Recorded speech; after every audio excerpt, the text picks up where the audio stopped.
अस्सलामुअलैकुम व्यूवर्स, अगर आपका कुछ मिनटों में खाने को दिल करे तो ब्रेड को चॉपर में डालें, पीस लें और उबलते दूध में डाल दें और कमाल देखें। यकीन करें आप हैरान हो जाएंगे ये रेसिपी देखकर। आज की वीडियो का गोल रखते हैं 5000 लाइक्स। तो चलें शुरू करते हैं। ये मैंने 4 किलो दूध लिया है, इसमें कोई पानी नहीं डाला, बगैर पानी के दूध है। ये जो हम रेगुलर दूध इस्तेमाल करते हैं ये वही है, इसमें पहले से पानी होता है, इसलिए आपको इसमें पानी डालने की कोई ज़रूरत नहीं।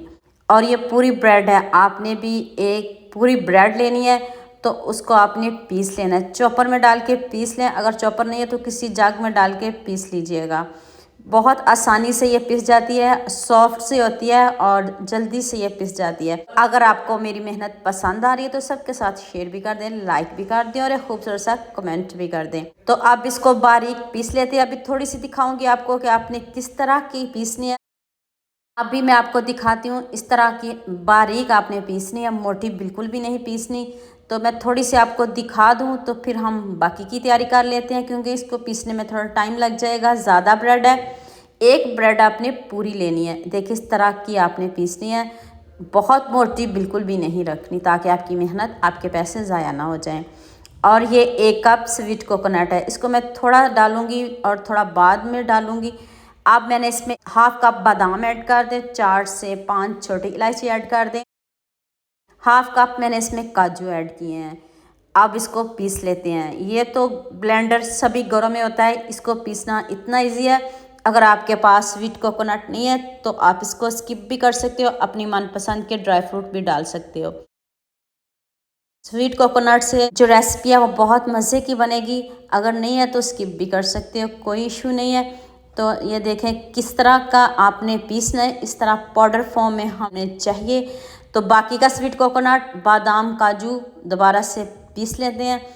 तो अब दूध भी हमारा पकना शुरू हो गया। जो हमने सबसे पहले दूध रखा था देखे पकना शुरू हो गया। इसमें कोई पानी नहीं डाला, अभी इसमें कुछ नहीं डाला, आपके सामने डालने लगी। जब दूध पकना शुरू हो जाए तब आपने थोड़ी थोड़ी करके इसमें ब्रेड डालनी है। एकदम से भी डाल लीजिएगा, लेकिन गुठलियाँ वगैरह ना बने, इस बात को अपने जहन में रखना है। आप थोड़ी थोड़ी डालिएगा ताकि आपकी मेहनत ज़ाया ना हो जाए, ऐसे गुठलियाँ ना बन जाएं। तो आप थोड़ा थोड़ा करके भी इसको डाल सकते हो। अभी थोड़ा सा इसको और पकाएंगे। ये देखिए बाकी की भी ब्रेड मैं इसमें डाल दूं, और सारी ब्रेड मैंने इसमें डाल दी थी जो आपके सामने पूरी ब्रेड है। अगर 4 किलो दूध है तो फिर आप इसमें पूरी ब्रेड पीस के डालिएगा। कोई आपकी मेहनत, कोई आपके पैसे ज़ाया नहीं होंगे। थोड़ी बहुत गुठलियाँ तो उनको निकालना बहुत आसान है। अब आपने इसमें 1 कप खुश्क दूध डालना है। अगर नहीं है तो इसको भी स्किप कर सकते हो, ये ऑप्शनल है। अगर आप डालना चाहते हो तो ज़रूर डालिएगा, नहीं तो फिर इसको स्किप कर दीजिएगा। वैसे भी बहुत मज़े की ये खीर बनती है बग़ैर खोए के, इतनी मज़े की ये खीर है ना। तो अब जो ड्राई फ्रूट हमने पीसे हैं अब उसको डाल दें, साथ में जल्दी जल्दी बाकी चीज़ें भी डालते जाएं, क्योंकि ब्रेड बहुत सॉफ्ट होती है। हम इसको ज़्यादा बिल्कुल भी नहीं पकाएंगे और ये ज़्यादा गाढ़ी हो जाएगी। अब मैंने इसमें 1.5 कप चीनी डाली है। पहले 1 कप डाला, फिर चेक करके दोबारा से हाफ कप इसमें डालिएगा। 4 किलो दूध है तो 1.5 कप चीनी काफ़ी है, इससे ज़्यादा नहीं डालिएगा। तो अब इसको और पका लें, जितना आप इसको पकाना चाहें, गाढ़ा रखना चाहें, पतला रखना चाहें, ये आप पे डिपेंड करता है किस तरह की आप खीर पसंद करते हो। खीर तो सभी घरों में बनती है, खाने के बाद मीठा खाने को तो सभी का दिल करता है, लेकिन अगर कोई दावत हो, कोई मेहमान आ रहा हो तो आप झटपट मिनटों में ये खीर बना सकते हो। और ये जो बाकी का ड्राई फ्रूट है वो भी मैंने इसमें डाल दिया है। और हाँ, मुझे ये भी बताइएगा मुझे किन किन मुल्क और किन किन शहरों से देख रहे हो। मुझे बहुत खुशी होती है जब आपके फेसबुक और यूट्यूब पर खूबसूरत से कमेंट पढ़ती हूँ। आप सबका खूबसूरत कमेंट करने का बहुत बहुत शुक्रिया, और आप सबके लिए दिल से दुआ है मेरी। आप भी हमेशा खुश रहिए और हमेशा मेरे साथ ऐसे ही जुड़े रहिए।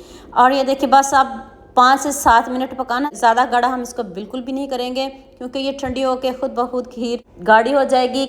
अभी मैं आपको बॉल में निकाल के दिखाती हूँ। आप इसको ठंडा करके खाइएगा, फ्रिज में रख के खाइएगा, और ऊपर से खूब सारे बादाम डाल दें। ना भी डालें क्योंकि हमने इसके अंदर इतना सारा ड्राई फ्रूट डाल दिया, ऊपर से बादाम डालने की भी ज़रूरत नहीं, लेकिन मैंने ऊपर से बादाम से इसको गार्निश कर दिया। लीजिए जी, मज़ेदार सी हमारी खीर रेडी होगी। जिसके दांत नहीं भी है वो भी इसको इजीली खाएगा और पूछेगा ज़रूर बग़ैर चावलों के, बग़ैर खोए के, आपने इतनी मज़ेदार खीर बनाई कैसे है।